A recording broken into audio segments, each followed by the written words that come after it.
स्वागत है आप सभी का आपके अपने चैनल टेट टेट स्टडी में। फ्रेंड्स, आज की इस वीडियो में हमने सीडीपी के बहुत ही महत्वपूर्ण चैप्टर को लिया है और उसका नाम है बुद्धि। यहाँ से हर बार 3 से 4 क्वेश्चन आप लोगों के पेपर में पूछ लिए जाते हैं, तो इसको आप लोग बहुत ध्यान से देखिएगा। और अगर अभी तक आप लोगों ने हमारे चैनल को सब्सक्राइब नहीं किया है तो चैनल को सब्सक्राइब कर लीजिए और बेल आइकन को प्रेस करिए। तो हम लोग आज की क्लास स्टार्ट करते हैं। बुद्धि। बुद्धि क्या है? तो बुद्धि सोचने समझने की योग्यता बुद्धि है। बुद्धि क्या है? तो बुद्धि सोचने समझने की योग्यता ही बुद्धि है। और टर्मन के अनुसार कथन भी पूछ लिया जाता है कि यह किसने कहा या किसके अनुसार ऐसा होता है। जैसे बुद्धि अमूर्त विचारों के बारे में सोचने की योग्यता है, तो यह किसके अनुसार है? तो यह टर्मन के अनुसार है। और कनिंघम के अनुसार देख लेते हैं कि बुद्धि क्या है। तो कनिंघम के अनुसार सीखने की योग्यता ही बुद्धि है। और वुडवर्थ के अनुसार बुद्धि कार्य करने की एक विधि है। तो एग्जाम में दे दिया जाता है कि बुद्धि कार्य करने की एक विधि है। यह किसका कथन है? तो ऑप्शन में दे दिया वुडवर्थ, कनिंघम, टर्मन, स्किनर। तो जब आप लोग इसको अच्छे से पढ़े रहेंगे, याद किए रहेंगे, तभी आप लोग उसको सही टिक कर पाएंगे। तो इसको भी याद रखना बहुत ही ज़रूरी हो जाता है। अब बुद्धि का सर्वप्रथम प्रयोग किसने किया था? तो बुद्धि का सर्वप्रथम प्रयोग फ्रांसिस गाल्टन ने किया था। और कब किया था? तो 1885 में किया था।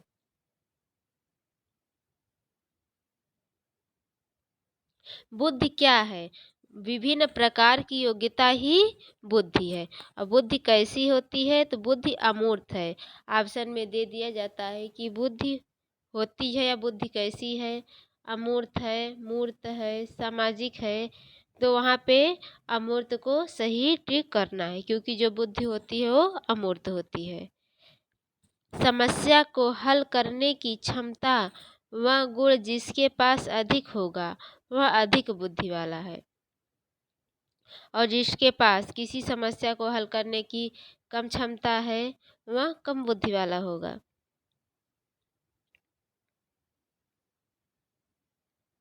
बुद्धि का इतिहास। सर्वप्रथम इंग्लैंड के फ्रांसिस गाल्टन ने 1885 में जनता का ध्यान बुद्धि की तरफ खींचा या आकर्षित किया। सर्वप्रथम कैटल ने 1890 में मेंटल टेस्ट एंड मेजरमेंट नामक पुस्तक प्रकाशित की। तो मेंटल टेस्ट एंड मेजरमेंट पुस्तक किसकी है? तो मेंटल टेस्ट एंड मेजरमेंट पुस्तक कैटल की है।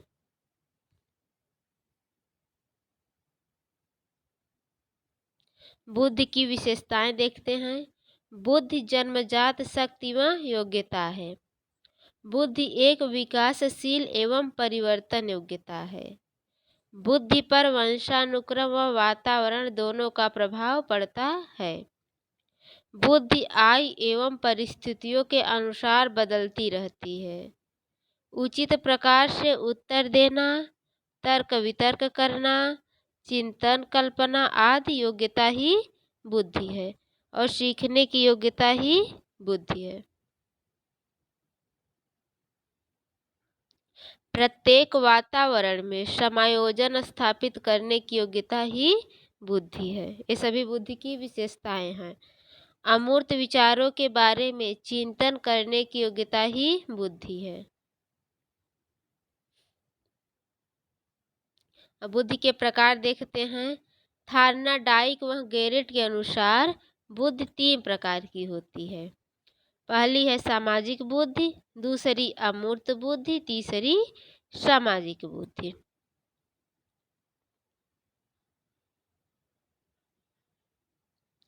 तो मूर्त बुद्धि देखते हैं।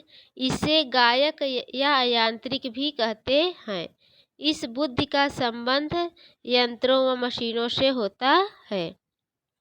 अमूर्त बुद्धि, इस बुद्धि का संबंध पुस्तकी ज्ञान से होता है। जो अमूर्त बुद्धि होती है इसका संबंध पुस्तकी ज्ञान से होता है। सामाजिक बुद्धि, इस बुद्धि का संबंध सामाजिक अनुकूलनशीलता से होता है।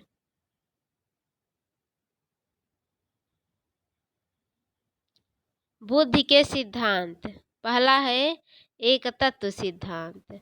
तो एक तत्व सिद्धांत को अल्फ्रेड बीने ने 1911 में दिया। इसे निरंकुशवादी सिद्धांत भी कहते हैं। द्वितत्व सिद्धांत, द्वितत्व सिद्धांत किसने दिया था? द्वितत्व सिद्धांत स्पीयरमैन ने दिया था। कब दिया था? तो 1904 में दिया था। इन्होंने बुद्धि के दो तत्व बताए, सामान्य तत्व जन्मजात और जो विशिष्ट तत्व होता है वो अर्जित होता है।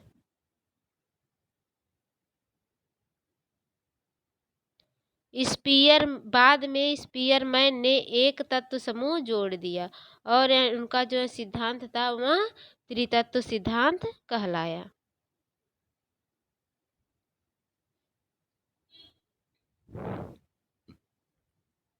बहुतत्व सिद्धांत, इसके प्रतिपादक थॉर्नडाइक हैं। थॉर्नडाइक के अनुसार व्यक्ति जितनी भी मानसिक क्रियाएं करता है उतने तत्व बुद्धि के अंतर्गत पाए जाते हैं। थॉर्नडाइक ने अपने सिद्धांत की तुलना बालू के ढेर से करते हुए ऊंचाई, चौड़ाई, क्षेत्र व गति की चर्चा की है। तो इस आधार पर उनका यह सिद्धांत बालू का सिद्धांत, मात्रा का सिद्धांत या परमाणुवादी सिद्धांत कहलाया।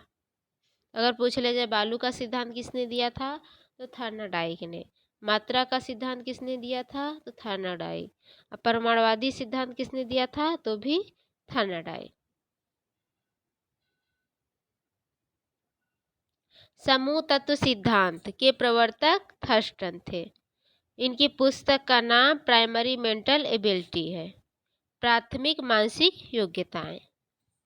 इन्होंने कुल 13 तत्व बताए और इनमें से 7 तत्वों का प्रमुख तत्व बताया।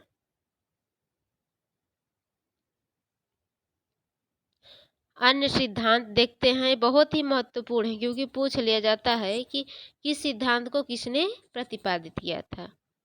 जैसे त्रिचापित सिद्धांत के प्रतिपादक स्टर्नबर्ग थे।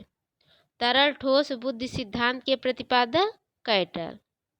विकासात्मक सिद्धांत के प्रतिपादक जीन पियाजे। बुद्धि का क ख सिद्धांत के प्रतिपादक है।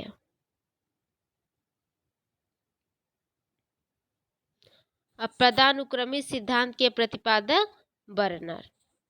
और बुद्धि लब्धि, तो बुद्धि लब्धि से हमेशा क्वेश्चन पूछ लिया जाता है, दे दिया जाता है कि किसी बच्चे की मानसिक आयु 7 वर्ष है तो उसकी बुद्धि लब्धि 120 है, तो उसकी वास्तविक आयु क्या है? तो इसका सूत्र होता है, इसका सूत्र हो बुद्धि लब्धि बराबर मानसिक आयु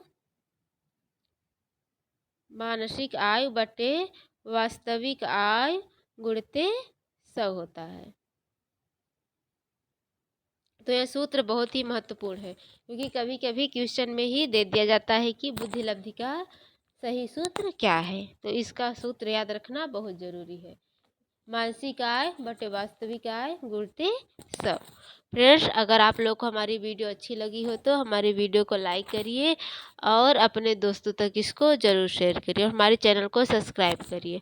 और अगर अभी तक आप लोगों ने पुराने वीडियो को नहीं देखा है तो प्लेलिस्ट में जाकर पुराने वीडियो को भी देख सकते हैं। आप लोग को हमारे चैनल पे सीटेट की थ्योरी की classes, mock test, previous year question, marathon सभी मिलेंगे और आप लोग को हमारे चैनल पे बहुत ही अच्छी तैयारी करवाई जाएगी। तो आप लोग हमारे चैनल के साथ बने रहिए।